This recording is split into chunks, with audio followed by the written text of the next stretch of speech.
Kokushibo and Yoriichi teamed up to fight Muzan? Would they be able to take him down? So you guys wanted to see what if Yoriichi became a demon and Kokushibo stayed human. But I was thinking, what if they were both still human and Yoriichi was still alive? But in the current era of Demon Slayer, this is easily one of my favorite what ifs. So let's jump right into it. We've got a prime Yoriichi, fully skilled in breathing techniques, who's already trained all the Hashira, awakened the Demon Slayer mark, and even mastered the transparent world. Then there's Kokushibo, still human, with moon breathing and the Demon Slayer mark. The only difference? He never unlocked the transparent world. Let me know if you guys want the full backstory of Kokushibo and Yoriichi next. Let's just say, out of nowhere, both Yoriichi and Kokushibo get teleported into the current era, right as Tanjiro begins his journey and is training with Urokodaki, the former water Hashira. They get teleported into the middle of the woods, completely confused about where they are or what just happened. As they wander through the forest, they stumble upon a small shed. It's Urokodaki's place. That's where they meet Tanjiro and the former water Hashira himself, Sakonji Urokodaki. When they meet Urokodaki, something about him instantly reminds Yoriichi of the water Hashira from his own era. Curious, Yoriichi asks, "Where did you get that robe?" and begins questioning him. Then it hits him. Urokodaki uses water breathing. Yoriichi remembers helping the very first water Hashira create that style. After some conversation,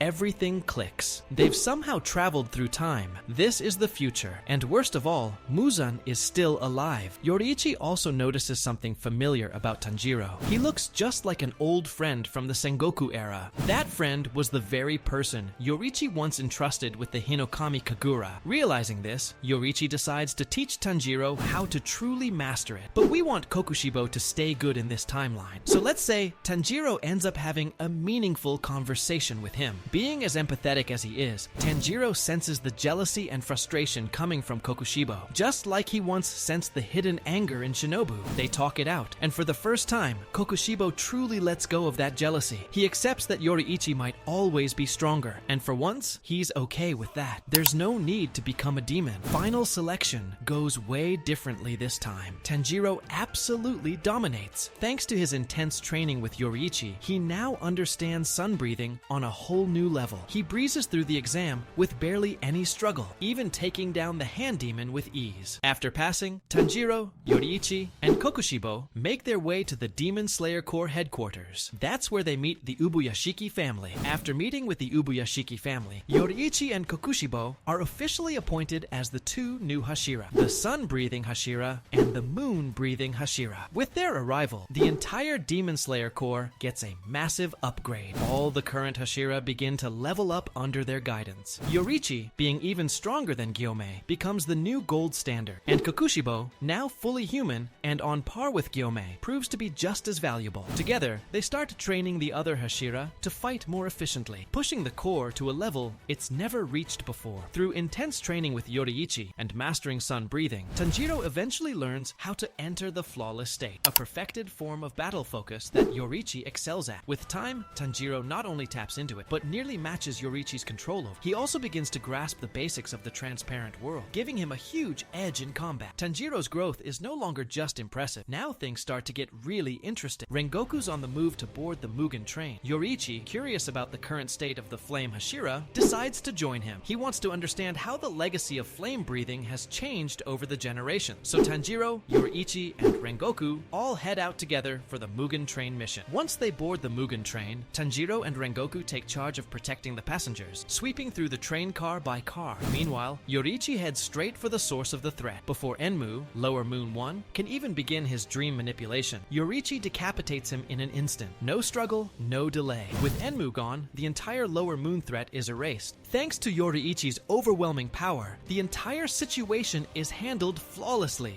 Enmu is eliminated before causing any damage, so the train never derails, and no one gets hurt. Not a single passenger. With the threat neutralized so quickly, Akaza never even shows up. The tragedy that once defined the Mugen train arc is completely avoided. This time, everyone makes it home. Now that all the Hashira are still alive, we move into the Entertainment District arc. Tengen Uzui leads the mission. Now see who all goes with them. Now we're in the Entertainment District arc. Who's going with Tengen? We're always going to include the Tanjiro trio, Inosuke and Zenitsu. And let's put Yoriichi into the mix. So we've got Yoriichi, Tengen, Zenitsu, and Tanjiro. Now, Instead of them dressing up as girls, they instantly know where the demon is. Tengen brings them to the houses, and Yoriichi senses the demon's presence right away. Without hesitation, Yoriichi flies to one of the houses and quickly cuts off Daki's head, and then turns his attention to Gyutaro. Gyutaro, knowing he can't beat Yoriichi, takes Daki and slips into the night, trying to escape. He barely manages to get away. At this point, Gyutaro only cares about surviving and protecting his sister, and the way he gets away is by slicing through buildings and injuring a bunch of civilians, forcing Yoriichi to stop and protect them. Now that the Entertainment District arc is over, they return to the Demon Slayer core. Yoriichi is a bit upset with himself for letting Upper Moon 6 escape, but part of him knows he did the right thing by protecting the civilians. Tengen, on the other hand, is mad at himself for not being fast enough to keep up with Yoriichi or Upper Moon 6. He wishes he was quicker, so he could have helped Yoriichi in the fight. Now, we move on to the Swordsmith Village arc, where we meet Muichiro and Mitsuri. In this timeline, Tanjiro doesn't go to the Swordsmith Village because he never chipped or broke his sword. Instead, Kokushibo goes in his place, not just to help, but because he wants to meet Muichiro, a distant relative of his own bloodline. Kokushibo helps Muichiro train in the village while Muichiro waits for his new sword. They talk about their shared bloodline, and during that time, Kokushibo reflects deeply. He admits he wishes he could go back in time to make things right with his family, to not abandon them just to become stronger than Yoriichi. He now realizes that chasing power out of jealousy was pointless, and that he should have been proud to have a brother like Yoriichi. Upper Moon 4 and Upper Moon 5 arrive at the village. Kokushibo notices them immediately and slices off Upper Moon 4's head before he can do anything. However, Upper Moon 4 splits into his emotion clones like usual. Muichiro never gets blasted away in this timeline, so he stays and fights alongside Kokushibo against the clones. Mitsuri rushes back to the village and takes on Upper Moon 5. She teams up with Genya for the fight, and this one turns out to be a tough battle for both of them. Then we cut back to Kokushibo and Muichiro fighting Upper Moon 4, with Muichiro being one of the strongest Hashira, and Kokushibo being as strong as Gyomei. They managed to finish the fight much faster than in the original timeline. They both come out with some serious wounds, but nothing fatal, and the battle ends way earlier than it originally did. Then,